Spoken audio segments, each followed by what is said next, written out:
kami, masyarakat Nahdiyin di bawah, walaupun tidak lagi dimasukkan ke struktur, walaupun Kiai Imad sudah dipecat dari PBNU, walaupun mungkin yang lainnya yang berjuang dengan frekuensi yang sama dengan Kiai Imad, yang mungkin tidak lagi diakomodir di struktur NU, entah sengaja atau tidak sengaja, tapi izinkan kami terus berjuang, mencerdaskan umat ini. Kalaupun tidak diizinkan, kami tetap terus berjuang. Kami maklum hari ini struktur NU sedang sibuk. Sibuk dengan apa? Saya perhatikan kita harus jujur-jujuran nih. Karena ini satu abad Nahdlatul Ulama. Sedang sibuk dengan kekuasaan. Ada yang sibuk ingin menguasai partai politik. Ada yang sibuk kemudian ingin mendapatkan jatah menteri. Oke, kita jujur-jujuran. Buka mata, buka telinga. Hari ini kan kita sedang disebutkan dengan itu semua. Ada yang sibuk ingin dapat jatah menteri. Ada yang sibuk ingin mendapatkan jatah proyek. Ada yang sibuk kemudian ingin mendapatkan kedudukan tertentu.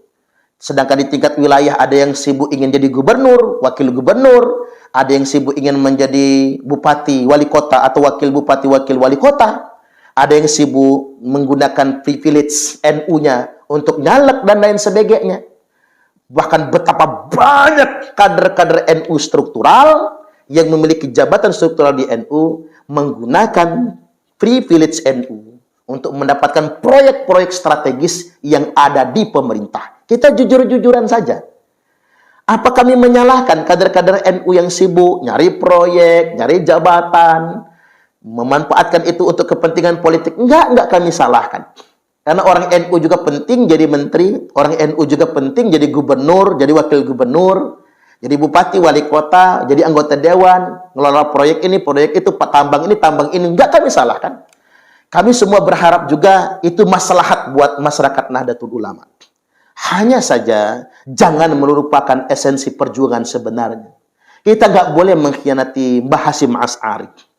Makanya pesan buat Kiai Imad, walaupun tidak diakomodir di struktur NU, panjenengan tetap menjadi Nahdiyin. Panjenengan tetap menjadi warga NU.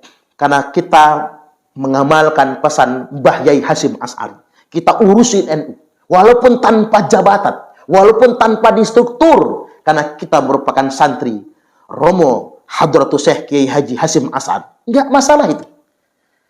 Kita berbaik sangka dengan hari ini kader-kader NU yang memang sedang sibuk betul dengan jatah menteri, dengan jatah tambang, dengan proyek ini, proyek itu, menjadi tim sukses dari calon bupati, calon wali kota, calon gubernur, calon wakil gubernur, dan kemudian mendapatkan setidak-tidaknya uang untuk dukung sana, dukung sini. Kami semua maklum dengan itu semua.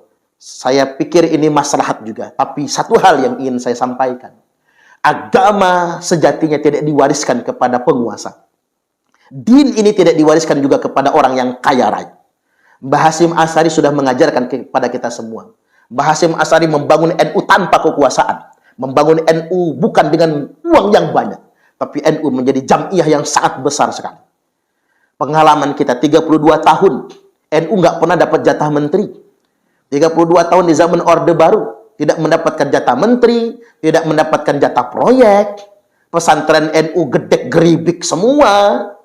Bahkan sekolah-sekolah ma'arif yang hendak mengajukan bantuan kepada pemerintah di zaman Orde Baru. Disuruh mengganti dulu nama sekolahnya agar mendapatkan bantuan.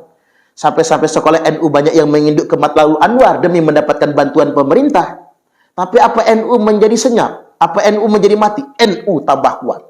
Setidak-tidaknya hari ini ada 30.000 lebih pesantren Nahdlatul Ulama. Ada jutaan santri yang belajar di pesantren-pesantren NU. Gedung memang tidak megah.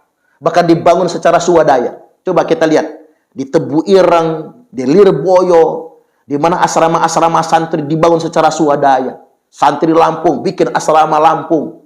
Santri Banten bikin asrama Banten. Mereka telepon orang tuanya, ayo nyumbang. Walaupun dibangun sedemikian rupa, tapi ada puluhan ribu santri yang cerdas, yang alim di sana. Ini menandakan NU dan din Islam ini tidak dibangun atas dasar kekuasaan. Walaupun orang Islam berkuasa semua, Islam belum tentu berjaya. Walaupun orang Islam kaya, sugih semua, Islam belum tentu berjaya. NU belum tentu berjaya. Agama tidak diwariskan kepada penguasa dan pengusaha. Tapi sejatinya agama diwariskan kepada orang-orang yang berilmu. Wa annal ulama'a warasatul anbiya.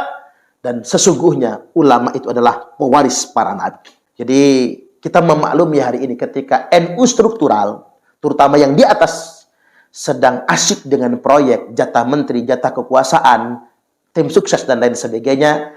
Tapi kami NU kultural akan terus mendobrak untuk menandai satu abad Nahdlatul Ulama ini. Kami adalah laskar sabilillah, pecinta wali songo dan para anbiya, pewaris peradaban Islam di Nusantara hingga berkibar bangsa Indonesia.